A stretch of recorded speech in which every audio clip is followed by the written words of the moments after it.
HyperX Quadcast is a full-featured standalone condenser mic. This quick start guide will help you get set up and started. The Quadcast has 4 selectable polar patterns: stereo, omnidirectional, cardioid, and bidirectional. Each of these patterns will change the direction from where the sound is picked up. If you're recording something with vocals or instruments that you want to output in 2-channel stereo, then select the stereo setting. While in this mode, the Quadcast will record audio as a stereo image, so you can easily record stereo audio without needing a second microphone. Omnidirectional is the pattern to select if you want to record all the sound in the entire room. This is useful in settings like a conference call or a multi-person podcast. Cardioid is the best setting for a single audio source directly in front of the microphone. This setting would be used for things like single-person streaming and voiceovers, like this one. If you're recording a face-to-face interview, the bidirectional pattern will be the setting you want to use, since it captures sound from the front and back. The Quadcast has a convenient tap-to-mute sensor. Simply tap the top of the mic to mute it. The LED indicator makes it easy to tell whether you're muted. If the LED indicator is lit, the mic is active. If it's off, the mic is muted.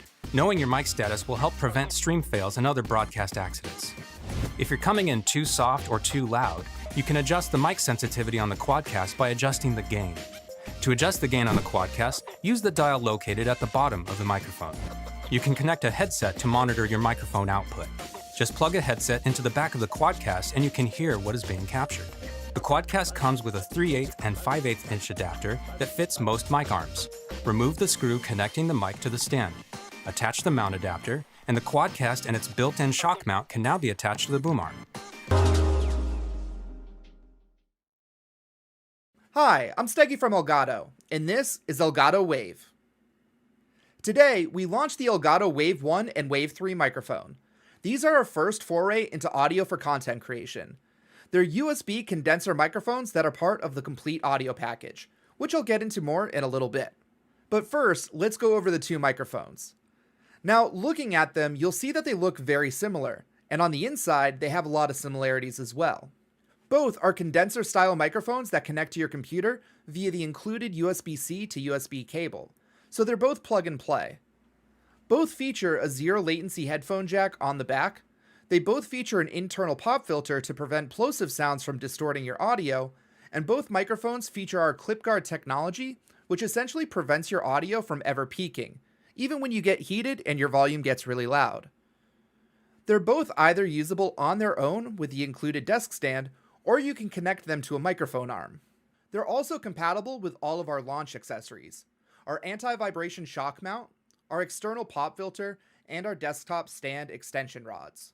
Now, you might be asking, do I need an external pop filter if the Wave microphones have an internal pop filter already?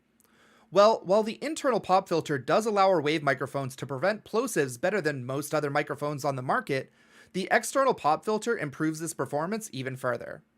Be sure to check out our other video on our YouTube channel, which we've linked in the description panel down below, where we demonstrate the external pop filter with Wave microphones. Now, okay, there are a lot of similarities between these 2 microphones. What about the differences? First up is the dial on the front of the microphones. On the Wave 1, the dial serves 2 functions. It controls the volume of the headphone output, and if you press the dial in, it'll mute your microphone. Now, with the Wave 3, this is a multi-function dial, allowing you to control your microphone's gain, your headphone output volume, and your microphone PC monitor mix. In other words, the balance between hearing your zero-latency mic monitoring and then the audio coming out of your PC. Now, you cycle between these different controls by pressing in this dial. But if pressing in the dial changes the dial's function, how do you mute the Wave 3?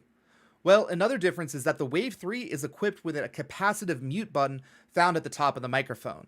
So if you have to mute your stream, you can simply lightly touch the button and you're good to go. This is both helpful in preventing making noise to your stream when you mute your mic, and is also good for creatives who might have their hands full but still want to mute their mic. The last difference is the sample rate each mic supports.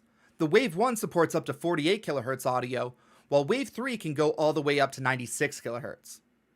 Okay, now that that's settled, let's tackle the elephant in the room. Now obviously, we aren't the first microphones out there, so what's different about Elgato Wave compared to all the other mics that are already available? Well, in short, our mission with Elgato Wave is to be the complete audio solution for content creators. I like to think of Project Wave as a combination of microphone and an audio mixer all in one. So, how is this possible? Well, it's possible through a super powerful Wavelink software. What Wavelink does is it acts as your digital audio mixer and takes in all of your different audio sources, both hardware and software, and allows you to independently control them all in one place via software faders.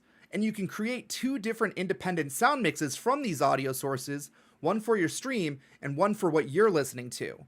Have you ever monitored your game audio in OBS to listen to your game, and then your chat says that the game audio is too loud? So you lower it, but then you have a tough time hearing your game. Now with Wavelink, you have two separate volume faders, so you can hear your game at the volume you want, and your chat can hear the game at the volume that they want. And our thought process behind Wavelink was, when you look at traditional audio mixers, you have to go through all of this effort to get the different audio sources plugged into the inputs of that mixer to gain that control. And when you have analog audio sources like this, you have to worry about the things like clean power or ground loops and a lot of other annoyances. But when you have a streaming setup, in one way or another, all of your audio sources are in your computer, whether it's from USB connections or coming from the computer itself in software. So Wavelink simply is able to grab these different audio sources and allow you to control them all in one simple place. It's a simple concept, but ridiculously useful for streaming. So when you have all of your audio sources added, whenever you need to change the levels, you just use your mouse and then adjust the faders. Or for even easier control, you can use your Elgato Stream Deck to increase or decrease the volume, mute your sources, and more. Our thought here is that a ton of streamers are already using Stream Deck to control every other aspect of their stream, so enabling Stream Deck to control your audio through Wavelink truly makes it your one-stop shop for control. And when everything's available to be controlled in one place, it just makes things incredibly easy. So in short, this is why we think Elgato Wave is the complete audio package, and we hope you do too. Be sure to check out some of the other videos we've made covering both Wave microphones and our Wavelink software. If you have any questions, feel free to leave a comment down below, and don't forget to get subscribed so you can catch the rest of our videos and tutorials to learn how to unlock the full power of your Elgato products. Once again, I'm Steggy from Elgato, and until our next video, good luck and have fun.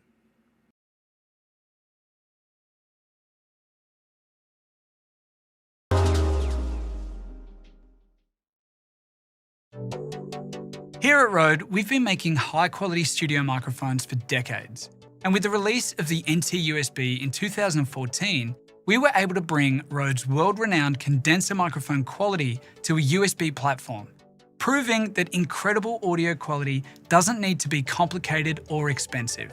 Today, we're super excited to reveal a new product that takes this idea to the next level, making studio-quality sound more accessible than ever before. Introducing the NT-USB Mini. Everything about the NT-USB Mini has been designed with versatility, simplicity, and of course, great audio quality in mind. Like all of our microphones, this starts with the capsule and the electronics.